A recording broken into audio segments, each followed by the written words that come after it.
professionnels.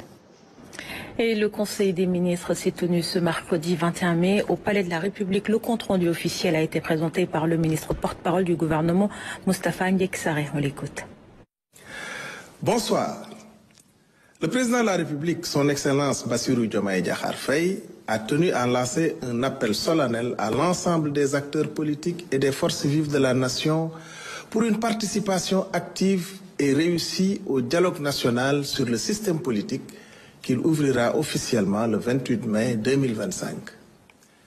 Le ministre de l'Intérieur, en coordination avec le cabinet présidentiel et le facilitateur général, veillera à la mobilisation de toutes les parties prenantes, partis politiques, société civile, syndicats, employeurs, leaders religieux et coutumiers, ainsi que les organisations de jeunesse et de femmes, afin d'assurer le bon déroulement des travaux conformément aux termes de référence validés. La diaspora sénégalaise, acteur clé de notre développement, sera pleinement associée à cet élan national. Le chef de l'État a salué leur contribution essentielle à la vie politique, économique et culturelle du Sénégal. Il a demandé au gouvernement d'accélérer la résolution de leurs préoccupations administratives et sociales, notamment les cartes d'identité, passeports, pensions, tout en renforçant l'accompagnement de leurs projets via des outils comme la plateforme Tabac Sénégal ou le Fonds d'appui aux Sénégalais de l'étranger. Une journée nationale de la diaspora sera organisée à Dakar en décembre 2025 pour valoriser leur rôle dans la construction d'un Sénégal prospère et uni.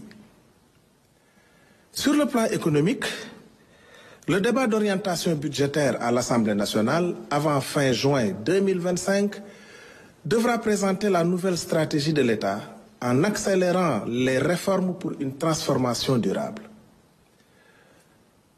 Le Premier ministre, M. Ousmane Sonko, pilotera la préparation de ce cadre en lien avec les ministères concernés pour garantir la transparence et l'efficacité.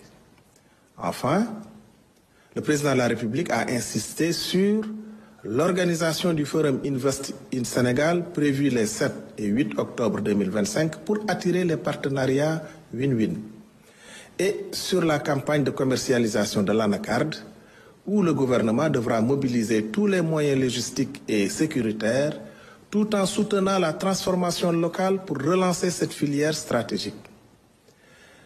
Le Premier ministre Ousmane Sonko a quant à lui tenu à rappeler l'importance nationale de la fête de la Tabaski, un événement religieux majeur. Pour garantir son bon déroulement, un conseil interministériel a été organisé avec des mesures concrètes, assouplissement des contrôles pour les camions transportant des moutons, exonération fiscale, renforcement de la sécurité sur les points de vente et autorisation pour les bergers d'accompagner les animaux. Le Premier ministre s'est félicité de la bonne application de ces directives et a demandé aux ministres concernés de veiller à leur respect sur tout le territoire. À ce jour, le marché des moutons affiche près de 50% de l'objectif national avec plus de 400 000 têtes recensées.